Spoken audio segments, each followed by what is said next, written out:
ചേട്ടാ അമ്മേലെ അവസ്ഥ എന്താ ഇപ്പം ഞങ്ങളൂടി ബെസ്റ്റ് അവസ്ഥ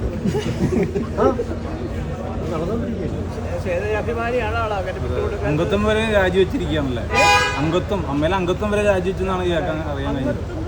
ആ അംഗത്വം അറിയില്ല കേട്ടോ. ഞാൻ കേട്ടത് ഈ അമ്മയിൽ നിന്ന് രാജിവെക്കുന്നു എന്നുള്ളതേ അറിയുള്ളൂ എനിക്ക്. ഓർക്കാൻ പറ്റാത്ത ഒരു തെറ്റും ആരും ചെയ്തിട്ടില്ല. ക്ഷമിക്കാൻ പറ്റാത്ത ഒരു തെറ്റും ആരും ചെയ്ത് കാണിയല്ല. എല്ലാം ഒരു അണ്ടർസ്റ്റാൻഡിങ് നമ്മുടെ വീട്ടിൽ ഒതുങ്ങേണ്ട കാര്യമാണ്. പരിപാടി അസലായിരുന്നു.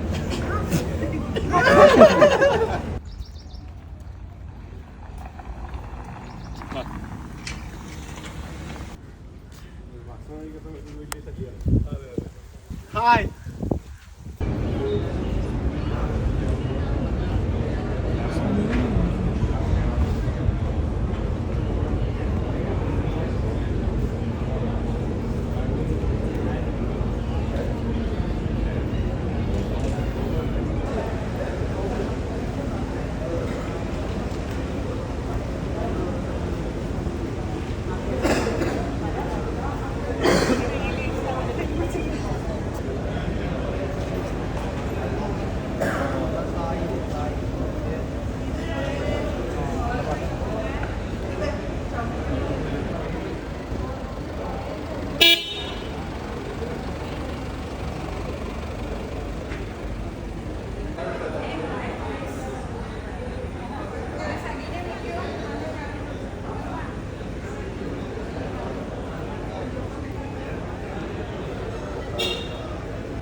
അമ്മ സുഖമല്ലേ? എന്താ വിശേഷം?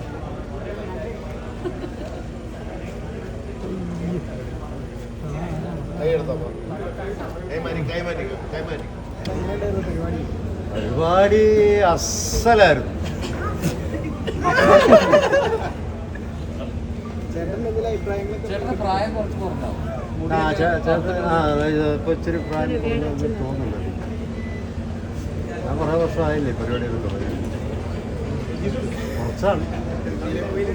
ചേട്ടാ അമ്മേലെ അവസ്ഥ എന്താ ഇപ്പം ഞങ്ങളൂടി ബെസ്റ്റ് അവസ്ഥ നടന്നുകൊണ്ടിരിക്കുകയാണ്. ആയിട്ടില്ല കേട്ടോ, ഫൈനൽ ഡിസിഷൻ. ചേട്ടന് എന്തെങ്കിലും നിർദ്ദേശങ്ങൾ കൊടുക്കാം?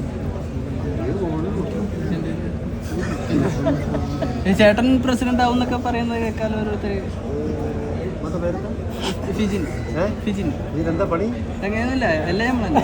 എല്ലാ പണിയുണ്ട്. ശരി ശരി. അല്ല ഞങ്ങളെ ആഗ്രഹമാണ് ഞങ്ങൾ പറഞ്ഞത്. ആഗ്രഹമാണോ? അതെ, അതായത് ചേട്ടന്റെ പേര് ഭീമൻ. അതെ അതെ. ഇപ്പൊ രഘുവേട്ടനെ ആക്കി ഞാൻ. അവരെല്ലാം കൂടെ ഇതിന്റെ ചാവളക്ക് വയ്ക്കും. ഇല്ലില്ല, ആക്കി നോക്കി ഇൻസ്റ്റഗ്രാം എടുത്ത് നോക്കി ശരിക്കും. അത് എന്റെ സ്റ്റൈലാണ്. അതെ. അദ്ദേഹത്തിന്റെ സ്റ്റൈൽ അദ്ദേഹം കാണിച്ചു, ഞാൻ എന്റെ സ്റ്റൈൽ. അതെ, പക്ഷെ ഞങ്ങൾക്ക് ചേട്ടന്റെ ഇഷ്ടം. ഞാനൊരു ആർട്ടിസ്റ്റോട് ആകുമ്പോൾ അതെ, അതിനകത്ത് ആ ഒരു ഭംഗി. പുറത്തുനിന്ന് സാധനം വരും. ഇന്ന് ഒത്തിരി നടന്മാരൊന്നും കണ്ടില്ലല്ലോ, കഴിഞ്ഞ നടന്മാരൊന്നും മീറ്റിംഗിൽ എല്ലാവരും ഇനിയിപ്പോ എല്ലാവരും പുറത്തു വരും. അപ്പൊ കാണാം. എല്ലാവരും വന്നിട്ടുണ്ട്. എല്ലാവരും വന്നിട്ടുണ്ട്. എല്ലാവരും ഉണ്ട്. എന്റെ മൂക്കിലെന്താ ഇടക്ക് മൂക്ക അഭിമാനിയാണ് ആളാകാൻ. അംഗത്വം വരെ രാജിവെച്ചിരിക്കുകയാണല്ലേ? അംഗത്വം അമ്മയിലെ അംഗത്വം വരെ രാജിവെച്ചെന്നാണ് കേൾക്കാൻ അറിയാൻ കഴിഞ്ഞത്. പറഞ്ഞോ? ആ, അംഗത്വം വരെ. എനിക്കറിയില്ല കേട്ടോ. ഞാൻ കേട്ടത് ഈ അമ്മയിൽ നിന്ന് രാജിവെക്കുന്നു എന്നുള്ളതേ അറിയുള്ളൂ എനിക്ക്. ഞാൻ പിന്നെ ഈ പറഞ്ഞിട്ട് കിട്ടിയാലും കുറ്റം കിട്ടിയില്ലെങ്കിൽ കുറ്റം.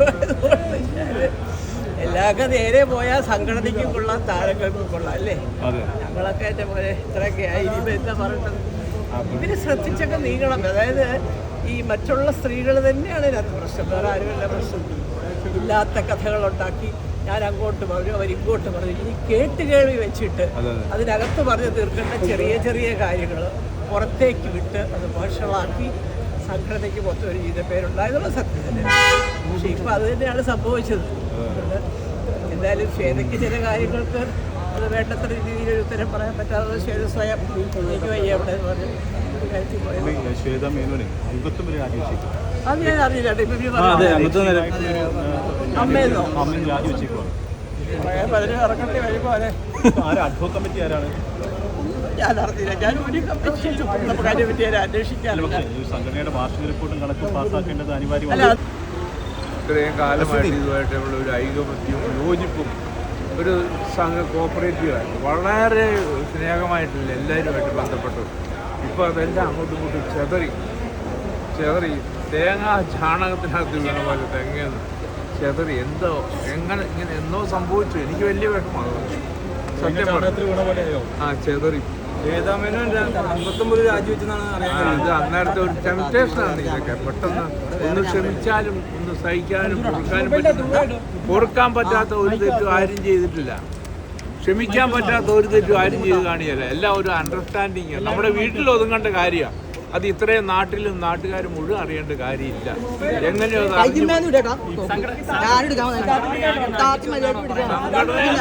സംഘടനയെ നാട്ടിക്കാനൊന്നും ആർക്കും സാധ്യമല്ല. പക്ഷേ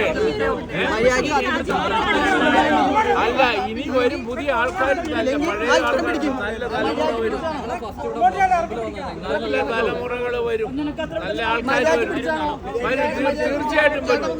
ഞങ്ങളൊക്കെ അമ്മയുടെ മക്കളാ. നമ്മളൊക്കെ അമ്മയ്ക്ക് വേണ്ടി മാത്രം ജീവിക്കുന്നവരാ.